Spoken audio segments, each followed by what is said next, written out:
आप सभी को मेरा प्रणाम। आज हम लोग बायोलॉजी पढ़ने वाले हैं। आज हम लोग बायोलॉजी में ह्यूमन आई के बारे में पढ़ेंगे। किसके बारे में पढ़ेंगे? ह्यूमन आई के बारे में, यानी कि मानव नेत्र के बारे में। हम लोग देखते हैं इसमें कि मानव नेत्र के क्या होता है। तो देखिए, मानव नेत्र, इसको मान लीजिए तो ये तो मानव नेत्र का व्हाइट वाला भाग है, इसको हम लोग बोलते हैं एस्क्लेरा। क्या बोलते हैं? एस्क्लेरा। और कभी कभी आप लोग सुने होंगे कंजक्टिवा। तो कंजक्टिवा किसको कहा जाता है? जब आंख लाल हो जाता है, एस्क्लेरा लाल हो जाता है, तो हम लोग कंजक्टिवा बोलते हैं। और ये तो ब्लैक, और ये वाला तो हम लोग का भाग होता है आंख का, इसका 3 कलर होता है। कितना कलर होता है? 3। एक होता है ब्लू, एक होता है ब्लैक, एक होता है ब्राउन, यानी कि b का पावर 3। इसको हम लोग मैथमेटिक्स के लैंग्वेज में बोल सकते हैं, यानी कि ब्लू ब्लैक ब्राउन आइरिस, यानी कि परितारिका का रंग होता है। और आइरिस का काम क्या होता है? तो आइरिस का काम होता है प्यूपल्स को फैलाना या सिकोड़ना। अब कौन कंडीशन में फैलाया जाएगा या सिकोड़ा जाएगा? तो तब बहुत ज्यादा रोशनी रहेगा तो आइरिस क्या करेगा? प्यूपल्स को सिकोड़ देगा ताकि कम रोशनी अंदर आए और हम लोग के आंख को कोई भी खराबी ना पहुंचे। और तब अंधेरा रहेगा तो आइरिस क्या करेगा? प्यूपल्स को फैला देगा कि ज्यादा से ज्यादा रोशनी आए और हम लोग का आंख किसी वस्तु को देख सके। तो ये हो गया आइरिस, यानी कि परितारिका। आइरिस का कलर होता है ब्लू ब्लैक ब्राउन। अब एक होता है टिपिटम लूस्टम। टिपिटम लूस्टम क्या होता है? ये जिन के कारण होता है। और टिपिटम लूस्टम में क्या होता है कि आंख चमकने लगता है। ये जंगली जानवर में होता है, देखते हो उसका रोशनी पड़ता है या उसका अंधेरा में आंख चमकता है बिल्ली सबका, तो टिपिटम लूस्टम के कारण होता है, जिसका कारण जिन होता है। आइरिस सबका चमकता है। और ये हो गया एस्क्लेरा। एस्क्लेरा व्हाइट कलर का होता है, तो हम लोग के आंख में देख रहे हैं व्हाइट कलर का, ये एस्क्लेरा है। एस्क्लेरा को हम लोग, एस्क्लेरा हो गया और तभी लाल हो जाता है तो कंजक्टिवा हो जाता है। एस्क्लेरा को हम लोग श्वेत पटल भी कहते हैं। अब हम लोग आंख का आगे वाला पोर्शन को कवर कर लिए, अब हम लोग देखेंगे आंख का पीछे वाला पोर्शन।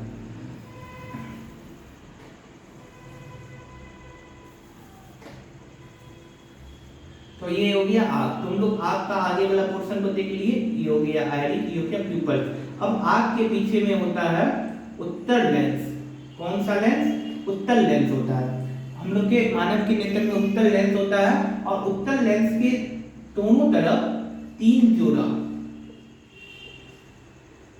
जोड़ा सिलियरी मांसपेशी पाई जाती है। और सिलियरी मांसपेशी का काम होता है कि लेंस को फैलाना या सिकोड़ना। जब दूर तक देखना रहता है तो सिलियरी मांसपेशी लेंस को फैला देता है, और जब हम लोग को पास में देखना रहता है तो सिलियरी मांसपेशी लेंस को मोटा कर देता है, यानी कि सिकोड़ देता है। हम लोग तो स्पष्ट दृष्टि का न्यूनतम दूरी 25 सेंटीमीटर होता है और दूर अनंत होता है, यानी कि हम लोग अनंत तक देख लगते हैं और कम से कम 25 सेंटीमीटर, इतना तो हुआ, लगभग इतना 25 सेंटीमीटर हुआ। तो ये हो गया लेंस। उत्तर लेंस पाया जाता है, 3 जोड़ा सिलियरी मांसपेशी होती है। अब यहाँ पीछे में होता है रेटिना। रेटिना के ऊपर किसी भी चीज का प्रतिबिंब बनता है। प्रतिबिंब कहाँ बनेगा? रेटिना पर बनेगा। रेटिना के बीच वाले भाग को मैकुला कहा जाता है। क्या बोला जाता है? मैकुला या येलो स्पॉट। वाईएस लिखते थे, वाई से येलो, एस से स्पॉट। मैकुला या येलो स्पॉट रेटिना के बीच वाले भाग को कहा जाता है। और मैकुला या येलो स्पॉट के भी बीच वाले भाग को फोविया सेंटोलाइट कहते हैं। क्या कहते हैं? फोविया सेंटोलाइट।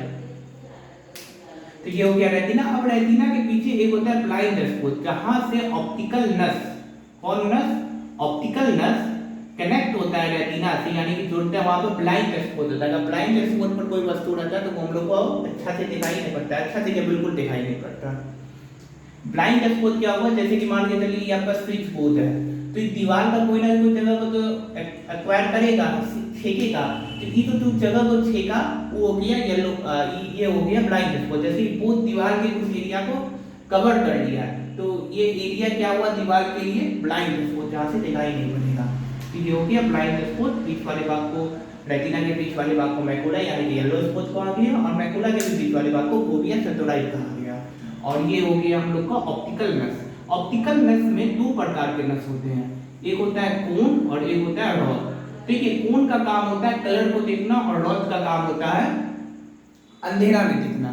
जानवर के अंदर रंग ज्यादा होता है इसलिए सबको अंधेरा में दिखाई पड़ता है, और इंसान में कोन ज्यादा होता है जिसके कारण से हम लोग को बहुत सारा कलर दिखाई पड़ता है, लेकिन अंधेरा में हम लोग को उतना अच्छा से दिखाई नहीं पड़ता। जबकि जानवर में उल्टा होता है, जानवर में रंग ज्यादा होता है, वो अंधेरा में भी देख लेता है, लेकिन कोन कम होता है इसलिए बहुत सारे रंग को नहीं देख पाता है। तो ये हो गया हम लोग का मानव रंग।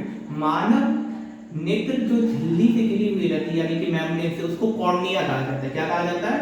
कॉर्निया। तो ये होती है मानव नेत्र।